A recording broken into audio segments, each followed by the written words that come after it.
Estamos siguiendo la lectura de la traducción del libro Las dos repúblicas o Roma o los Estados Unidos por el hermano A.T. Jones. Estamos en el capítulo 27 que lleva por título La conspiración tiene éxito en su séptima y última parte. Ahora, es demasiado tarde para evitar las consecuencias negando el principio. Como el principio ya está establecido y todas las consecuencias están en el principio, demasiado tarde, a menos que toda la gente se levantase como un solo hombre y revirtiera esta decisión, y con una sola voz repudiarla como se merece. Incluso en las palabras en las que el senador estadounidense William Pitt Fessenden denunció la famosa decisión de Dred Scott como completamente en desacuerdo con toda la verdad, completamente desprovista de toda lógica legal fundada en el error y no respaldada por nada parecido a un argumento. Para la gente de estos Estados Unidos están los legítimos maestros tanto de congresos como de tribunales para no derrocar a la Constitución, sino para derrocar a los hombres que pervierten la Constitución. Abraham Lincoln. El derecho del pueblo de los Estados Unidos es apelar de cualquier acción del gobierno de los Estados Unidos cuando toca alguno de sus derechos reservados. Es un derecho inalienable. La autoridad del gobierno de los Estados Unidos es delegada y no absoluta. La autoridad del gobierno de los Estados Unidos no es la autoridad suprema en los Estados Unidos, porque la gente no ha delegado todos sus derechos. En la Constitución, el pueblo ha declarado y establecido que la enumeración en la Constitución de ciertos derechos no será interpretada para negar o menospreciar a otros retenidos por el pueblo. El gobierno no es más que la criatura de la Constitución. El pueblo hizo la Constitución con la delegación únicamente de ciertos derechos a ser ejercidos por el gobierno. Por lo tanto, el pueblo es la autoridad suprema en los Estados Unidos y la fuente de la apelación final en todas las cuestiones de sus derechos reservados y celos prudentes en la tutela de estos derechos contra la usurpación por parte del gobierno. Es el primer deber de los ciudadanos estadounidenses. Y los derechos religiosos son el jefe de todos estos derechos reservados, nada menos que el jefe de todos los derechos naturales. El gobierno, siendo una criatura de la Constitución, está sujeto a la Constitución. Habiendo sido creado por el pueblo a través de la Constitución, está sujeto a las limitaciones prescritas por el pueblo de la Constitución. En la Constitución el pueblo ha declarado que los poderes no delegados a los Estados Unidos por la Constitución, ni prohibidos por ella a los estados, están reservados a los estados respectivamente o al pueblo. No se ha delegado ningún poder sobre la religión en los Estados Unidos por la Constitución, ni ese poder ha sido prohibido por ella a los estados. Todas las cuestiones y todos los asuntos de religión, por lo tanto, son retenidos del gobierno de los Estados Unidos y son reservados y pertenecen exclusivamente a los estados o a la gente. Como no se ha delegado en Estados Unidos por la Constitución, ni prohibido por ella a los estados, como todo poder y jurisdicción en asuntos de la religión, ha sido reservada exclusivamente a los estados o al pueblo. Se deduce que el gobierno no tiene poder ni autoridad o jurisdicción en, sobre o con respecto al tema de religión y que, por tanto, la Corte Suprema de Justicia de Estados Unidos no tenía autoridad ni derecho para declarar al pueblo estadounidense como un pueblo religioso o esta nación una nación cristiana. Nuevamente, no solo no tiene autoridad o jurisdicción en asuntos de religión, han sido delegados a los Estados Unidos por la Constitución, pero toda esa autoridad o jurisdicción ha sido prohibida a los Estados Unidos por la Constitución. Por lo tanto, como toda religión, y específicamente la religión cristiana, está prohibido el gobierno de los Estados Unidos por la ley suprema, y como la Corte Suprema no es más que una rama coordenada del gobierno de los Estados Unidos, de ello se desprende que la Corte Suprema no solo no tenía derecho o poder para declarar, pero estaba directa y positivamente prohibido por la ley suprema de declarar al pueblo estadounidense un pueblo religioso, o esta nación una nación cristiana. Y nunca puede ser legítimo que el tribunal se comprometa a contar en qué sentido usó la expresión. Esta es una nación cristiana, porque la Corte no tenía sombra de derecho a utilizar la expresión en absoluto.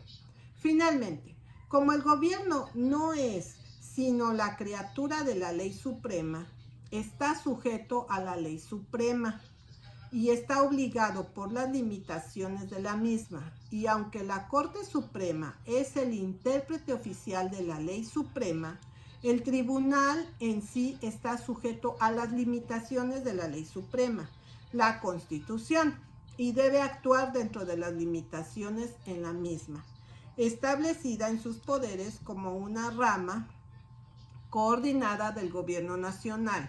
Cualquier rama del gobierno que se va más allá de estas limitaciones significa tomar una acción oficial sin autoridad y por tanto es usurpación.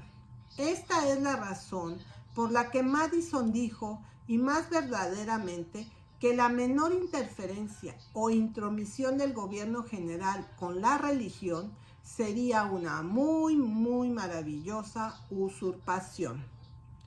Nota sobre la decisión de Dred Scott.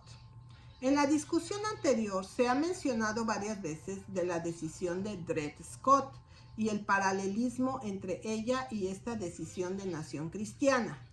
El espacio no permitirá una muestra completa de este paralelo, pero se puede dar una hipnosis. El principio de la decisión de Dred Scott fue el establecimiento de la esclavitud como institución nacional en el sentido de la Constitución. La nota clave de la decisión que despertó la mente popular y sobre la que se llevó a cabo la oposición popular a la decisión fue la declaración de que el hombre negro no tenía los mismos derechos que el hombre blanco.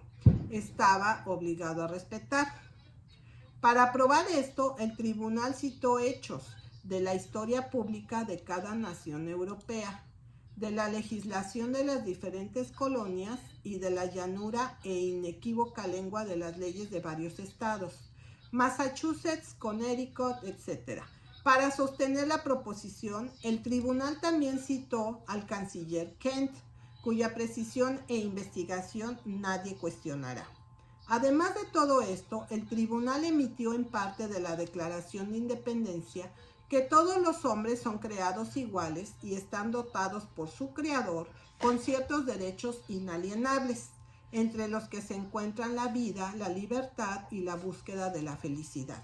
Incluso esto se hizo para respaldar que proposición de la Corte, declarando que en estas palabras la declaración no se refirió a personas de raza africana, que en esta declaración significaba lo mismo que los documentos europeos, coloniales y estatales. Y entonces el tribunal alcanzó el clímax y la conclusión de su argumento al encontrar y decidir que la Constitución significaba lo mismo que todos estos otros documentos significaban, que la Corte tenía un solo idioma y un solo significado. El suelo cubierto era exactamente el mismo que el cubierto en esta nación cristiana. Las fuentes de los hechos históricos eran precisamente los mismos que en esto. El curso del argumento era el mismo y se llegó a la conclusión de la misma manera que esta nación cristiana se llegara a la conclusión. En la discusión legal y analítica que se desarrolló a lo largo de la decisión, la nota clave fue la proposición de que el derecho de propiedad en un esclavo está clara y expresamente afirmado en la Constitución. Esta fue una proposición extraña de hacer. en vista del hecho de que ni la palabra esclavo ni esclavitud se encuentra en la Constitución ni en la propiedad de la palabra, incluso en cualquier conexión con el lenguaje aludiendo al esclavo o esclavista. Pero el tribunal hizo la proposición y apoyó por argumento construido a partir de la historia de cada nación europea, las colonias, los diversos estados, el canciller Kent y la perversión de la Declaración de Independencia. Y luego, sobre todo esto, y como enlace de conexión, decidiendo que todos estos otros documentos y el de la Constitución tiene un solo idioma y un solo significado. Luego de esto, alcanzando el gran clímax y la conclusión, que el derecho de propiedad en un esclavo se afirma clara y expresamente en la Constitución, y que las personas de la raza africana eran tan inferiores a los de raza blanca que no tenían derechos a los que un hombre blanco estaba obligado al respecto, y que un negro podría ser reducido a esclavitud justa y legalmente para su beneficio. Todo esto suena bastante singular ahora, y para algunas personas entonces sonaba sorprendentemente singular, pero la Corte Suprema de los Estados Unidos, de hecho, hizo estas proposiciones singulares y su decisión oficial en consecuencia. Y sin embargo, esa decisión y esas proposiciones no eran más sorprendentemente singulares que en verdad esta decisión de nación cristiana. Y de hecho no tanto como esta, porque la esclavitud no estaba en términos específicos excluida del conocimiento de la autoridad nacional como es la religión, y especialmente la religión cristiana, por la Constitución y la Suprema Corte. Esas proposiciones, los argumentos por los cuales, en opinión del tribunal, fueron sostenidos y la decisión que se dictó en consecuencia, fueron reafirmados y defendidos por un gran número de personas. Otro gran número los negó y se opuso. Stephen A. Douglas fue el campeón de la decisión y de quienes mantuvieron su legitimidad. Abraham Lincoln fue el líder de aquellos que negaron y se opusieron a la decisión, sus proposiciones y los argumentos por los cuales se buscaba sostenerlo. Los que se opusieron fueron acusados por el otro lado con resistencia a la decisión. Fueron denunciados como los enemigos de la Constitución, como apuntar un golpe mortal a todo el sistema representativo del gobierno. Los enemigos de la supremacía de las leyes y los enemigos del orden gubernamental al colocar todos nuestros derechos y libertades a merced de la pasión, la anarquía y violencia.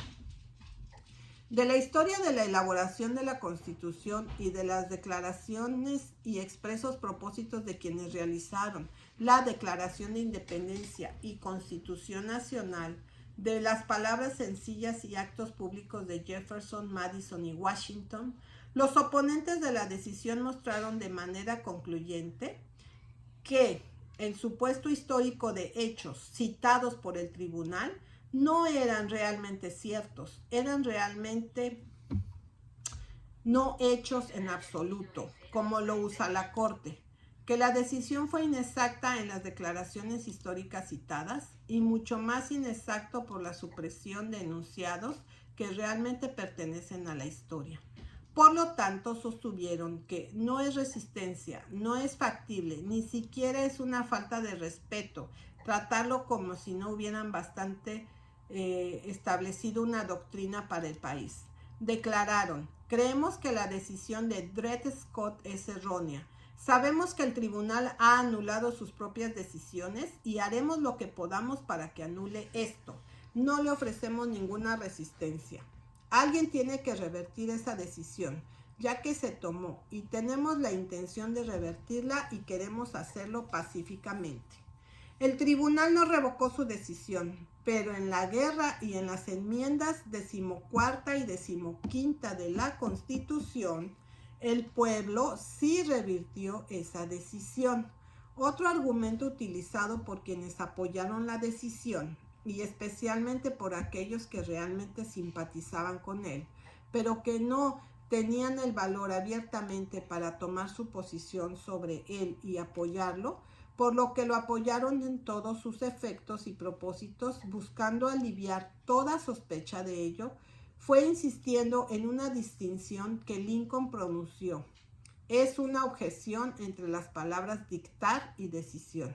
Alegaron que solo esa parte de la discusión del tribunal que, aplicado directa y definitivamente al caso de Dred Scott, como lo fue antes el tribunal, y que decidió el estado de ellos, esta fue la única decisión, mientras que todo lo demás era obiter dicta, meros comentarios de pasada, inmateriales y sin fuerza ni autoridad. De hecho, esto era una objeción, porque las mismas cosas que estas personas alegaban eran solo dictados, eran las mismas cosas en las que estaba toda la maldad. En esa parte fue donde se formularon los argumentos, se llegaron a las conclusiones y se reconocieron los principios establecidos que amenazaban con todo el peligro para el país, que fue visto y temido por los opositores a la decisión. Y fue sobre estas mismas cosas que Lincoln y su partido hicieron su lucha desde principio a fin.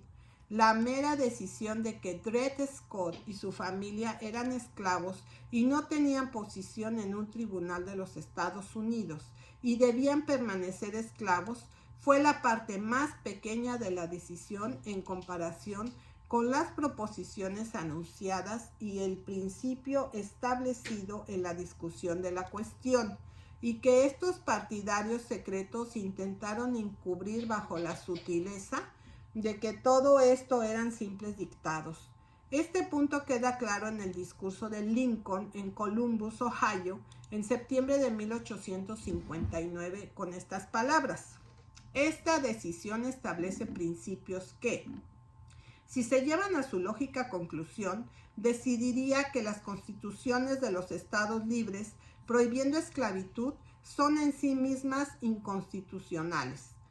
Márcame, yo no quiero decir que los jueces dijeron esto, y que nadie diga yo afirmo que los jueces usaron estas palabras.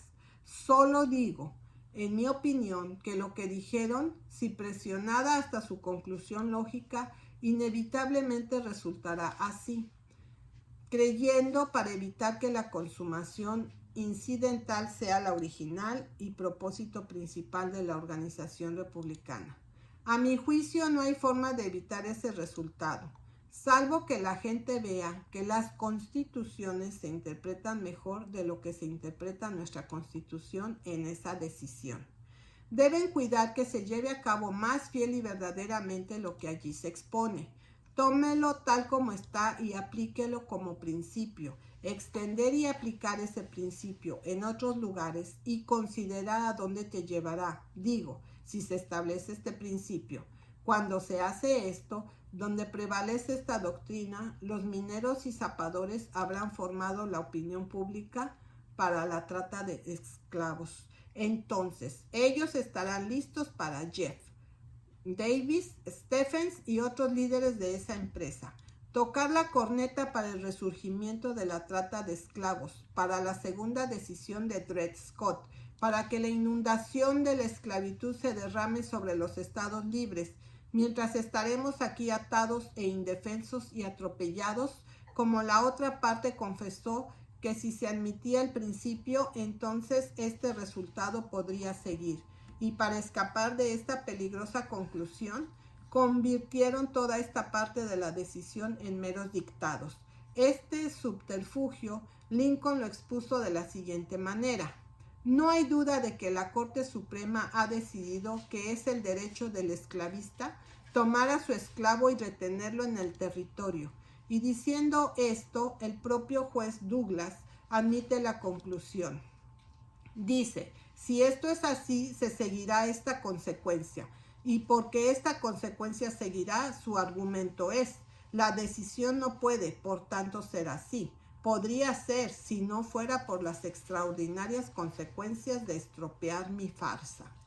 De ahí la organización original del Partido Republicano, la campaña política en la que Lincoln fue nombrado presidente de los Estados Unidos, la guerra de los 4 años de la rebelión y la 14ª y 15ª enmiendas a la Constitución, La totalidad de estos 10 años de la historia más crítica de la nación se llevó a cabo sobre la base de qué parte de la decisión de Dred Scott y la lógica de esa parte de la decisión, que en la sutileza se pronunció como meros dictados y no material pertinente para la cuestión en cuestión ante el tribunal.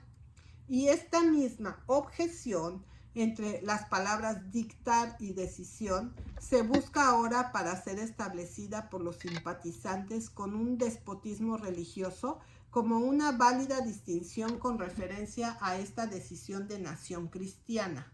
Y esto con el propósito de silenciar a la oposición. Y cuando esto se hace, donde prevalece esta doctrina, los mineros y zapadores tendrán formada la opinión pública por un despotismo religioso. Entonces, ellos estarán listos para Gibbons, Irlanda, McAllister, George y otros líderes de esa compañía para tocar la corneta por un renacimiento del despotismo religioso, por la decisión de la segunda nación cristiana, por el diluvio de persecución que se derramará sobre la nación, mientras estaremos aquí atados y desamparados y nos atropellen como ovejas. Esta es la situación actual bajo esta decisión, tan ciertamente como lo fue la situación en 1859 bajo la decisión de Dred Scott. De modo que, de hecho, no solo existe un completo paralelo entre el argumento, las pruebas, la conclusión y el principio de la decisión de Dred Scott y los de esta decisión de la nación cristiana. Pero también hay un completo paralelismo entre la posición y el rumbo de los simpatizantes con la decisión de Dred Scott y la posición y el rumbo de los simpatizantes con esta decisión de nación cristiana. Tan ciertamente como el principio reconocido y establecido en la decisión de Dred Scott incluía el hecho y todas las consecuencias del despotismo que Abraham Lincoln vio claramente y sin concesiones opuesto, por lo que ciertamente, en principio, esta decisión de nación cristiana lleva en sí misma el hecho y todas las consecuencias del despotismo religioso en la semejanza viviente de la apacia que hemos señalado, que vemos claramente y que nos oponemos sin concesiones. Y en nuestra oposición a esto decimos con Abraham Lincoln en su oposición a eso: tenemos que pelear esta batalla por principios y por principios solamente. Así que espero que aquellos con los que estoy rodeado tengan principios suficientes para animarse a sí mismos para la tarea y no dejar nada que deshaga eso. Se puede hacer de manera justa para lograr el resultado correcto. Este fue el discurso en Springfield del 17 de julio de 1858. Hay otro punto en paralelo que vale la pena señalar, aunque solo está directamente relacionado con la decisión de Dred Scott. Lincoln siempre insistió en que la derogación del compromiso de Missouri era establecer un principio que se utilizaría en el futuro para la siembra de la esclavitud en cualquier parte del mundo local, y desorganizada oposición no pudo evitarlo, y por lo tanto abogaba fervientemente por su restauración. Sin embargo, dijo, algunos hombres que condenan la derogación del compromiso de Missouri, sin embargo, dudan en ir por su restauración. Dejemos que sean echados en compañía con los abolicionistas. El otro lado también usó diligentemente este argumento como un espantapájaros para evitar que tantos como fueran posibles los tímidos actuaran sobre sus verdaderas convicciones. Aún así, ahora hay mucha gente que en principio y por convicción se oponen a esta decisión de nación cristiana, y todos los propósitos de esta combinación para asegurar la legislación religiosa nacional y el pleno establecimiento de un despotismo religioso. Sin embargo, dudan actuar abierta y positivamente en oposición para que no se vean arrastrados en compañía con los adventistas. Y los que exhortan a este despotismo religioso están utilizando diligentemente este argumento para prejuzgar la idea de oposición de antemano y como espantapájaros para asustar a los tímidos. Las palabras de Lincoln a esas personas en ese día son nuestras para nosotros en este día. Me permitirán decirles de buen humor que creo que esto es muy tonto. Pararse con cualquiera que se pone derecho. Quédate con él mientras tienes razón y sepárate de él cuando se equivoque. Al desierto, tal terreno debido a cualquier empresa es ser menos que un hombre, menos que un estadounidense. Discurso en Peoria, 10 de octubre de 1854.